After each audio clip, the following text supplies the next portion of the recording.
There's a stand-up comedy bit by Louis C.K. where he essentially says, no one's proud of a man in their 40s for doing their job. It's like, yeah, that's what's expected of you. Just do it. That is the position that Audi is in with the RS e-tron GT. Audi will never get the credit they deserve for building this car.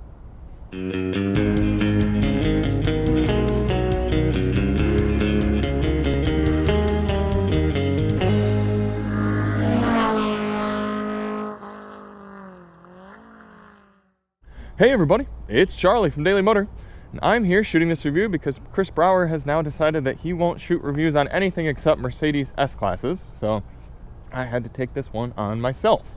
This is the 600 horsepower all-electric Audi RS e-tron GT, taking up the top spot of Audi's very quickly growing electric car lineup. Audi's actually doing some of the best electric vehicles on the market these days. They've got SUVs, they've got this kind of sedan-y thing, and they've got lower horsepower versions of this as well. This thing is excellent to drive. It's crazy fast, it looks sweet, and it has a pretty steep price tag. This one we're driving is about $160,000, but the way it drives is pretty darn excellent. It's also got a ton of technology, and it makes it accessible for just about any toddler to get behind the wheel and press the gas, and as long as they can hold on, they'll be good to go.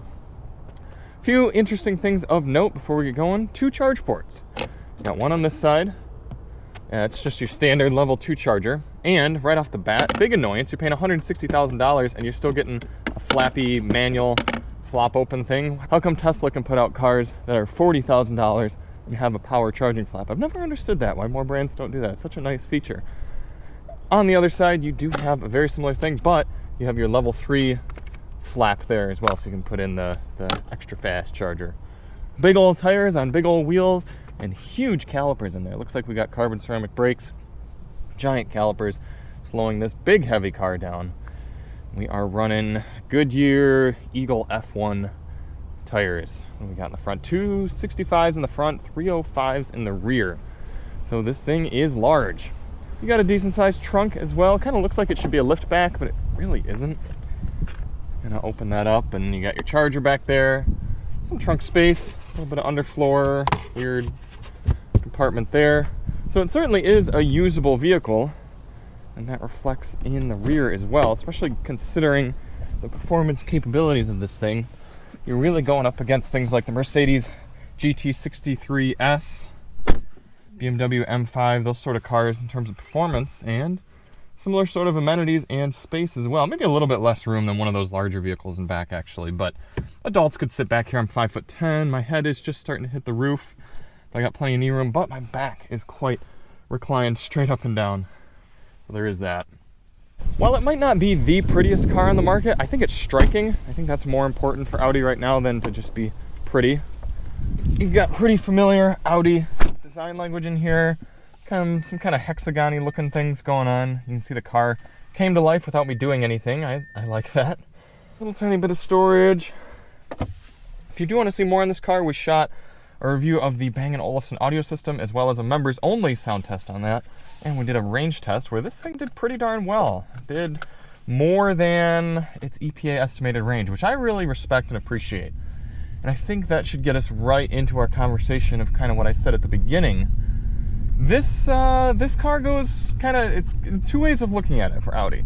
On one hand, it's an excellent car for them. It checks all the boxes. It's fast, it looks good, it's got your requisite tech. There really aren't, shut up. Well, that's a flaw right there. For some reason, every time you can turn the audio off, and then the next time you get in the car and you get back in, it starts playing. That's annoying. But anyway, there really aren't any flaws with this car. It drives really well, it's very fast, it's decently efficient. I mean, we'll talk about that a little bit more in a little while, but I guess what I should say is the range is good enough. And it's honest. It meets or exceeds all of its expectations and what it promises, something that Tesla can't exactly do. Tesla always over promises and under delivers when it comes to their range. But despite Audi doing all of those things excellently, on the other hand, it's kind of like, yeah, you should have done that. You're charging $160,000 for this car, and you're the biggest auto manufacturer in the world. I mean, you and Toyota have the most money at your disposal, the most engineering and all your different brands between Audi and Porsche and Volkswagen. I mean, at this point, 2021, you should be designing cars that are this good. Cars that you're charging $160,000 for should drive excellently. They should have the range that they claim to. They should have all of the neat tech, and they should be comfortable and well-styled. It's kind of like if they hadn't checked all those boxes, you'd be like, what are you doing, Audi? Come on. So yeah, this thing is really, really good. We're going to get it onto some of our more exciting bits of the test loop here and show and talk about how well it drives and how nice it is to be in. But at the same time, you're kind of like, yeah, you're not surprising me here, Charlie. You're telling me a $160,000 German luxury sport performance car is really good. Big surprise.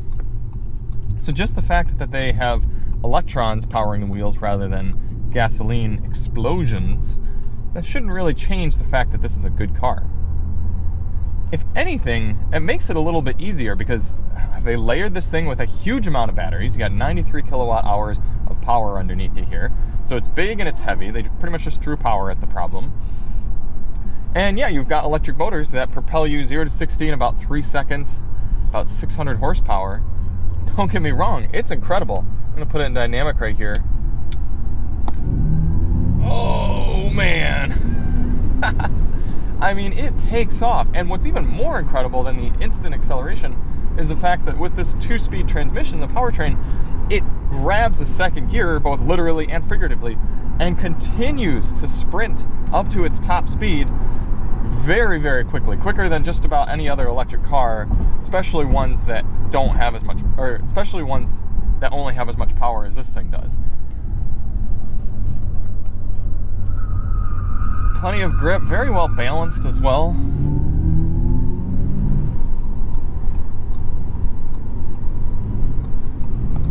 So if there's anything remarkable about the way it drives, it's actually that decision to do the transmission in there and to make sort of more grunt down low and then have a shift and allow it to be a little bit more efficient and have some more high-end power once you get above about 60 miles per hour.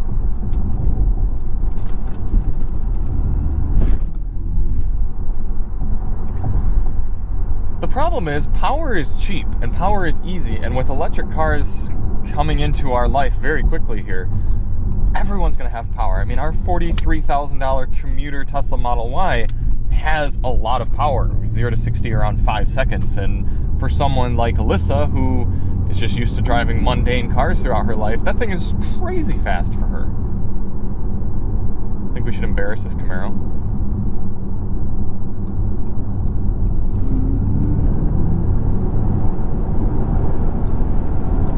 Audi doesn't exactly deserve praise for how fast this thing is.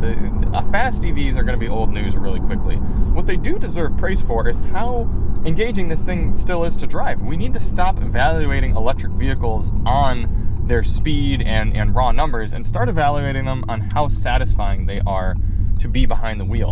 And that's what the RS e-tron does so well, is it's an exciting car to be behind the wheel of. It has grip, it has character, and it feels like a car you'd actually want to drive more conventionally than just a fast go-kart, which is how a lot of electric vehicles feel. Let's hustle it around this on-ramp, see how that low center of gravity carries us through.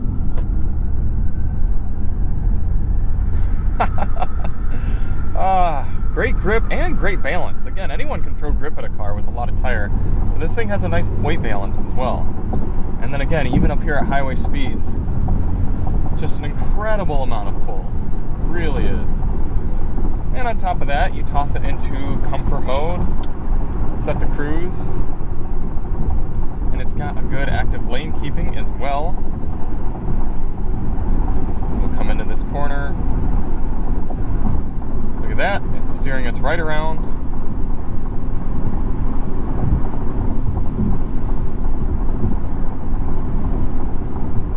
Very well balanced. And overall a good system.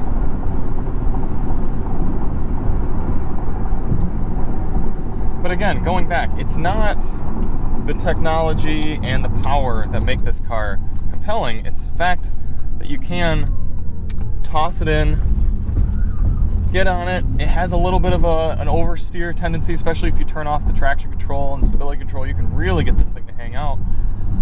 And the steering, the chassis, the way everything is tuned feels like a proper sport performance car. The only downside is that you can do triple-digit speeds so easily that you're going to find yourself doing them a little too often.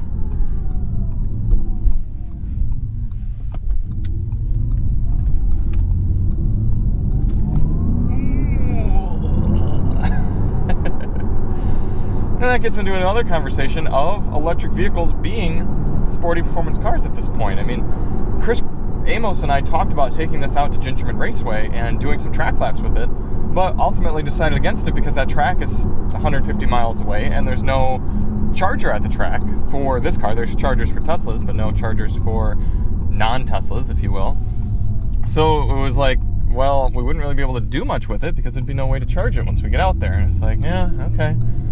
So the future is there for tracking electric vehicles. I know a lot of people already do it, but the track needs the infrastructure, and we always get back to that infrastructure problem, and it's not always solved in all situations.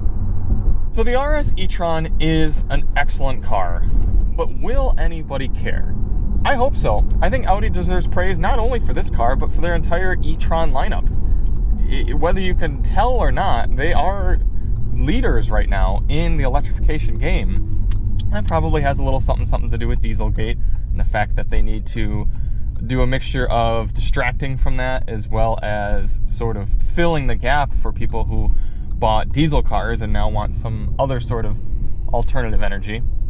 But I don't think Audi's getting that recognition. I think people are barking all up Tesla's tree and they're all impressed. And don't get me wrong, I mean, Tesla does a lot of impressive things, but they get more recognition than they deserve from the vehicle standpoint, how the cars actually are to drive and live with and how well they're built and everything. They get more recognition than they deserve, and a lot of conventional manufacturers like Audi, like Ford, they get less recognition than they deserve. So on one hand, I know I'm kind of saying two different things here. On one hand, the RS e-tron is a really impressive vehicle. On the other hand, they're only it should be an impressive vehicle at this price point and from who it's coming from. So it's kind of like the all-star A+ student getting an A on a paper. It's like, yeah, okay, we're not really surprised. Now, if Mitsubishi had come out with a $150,000 electric sport performance vehicle and it was this good, everyone would be losing their minds because that'd be amazing. But it's Volkswagen Auto Group. You guys should be leading the way. So thank you all so much for watching. Hopefully Chris Brower will lose his intense affection for the Mercedes S-Class soon and will be able to join us on more reviews. But until then, you're stuck with me. So thank you all so much for watching. If you do want to see more on the very good Audi RS e-tron, check the links in the description. And we'll see you on the next one. I'm Charlie from Daily Motor, and as always, drive on.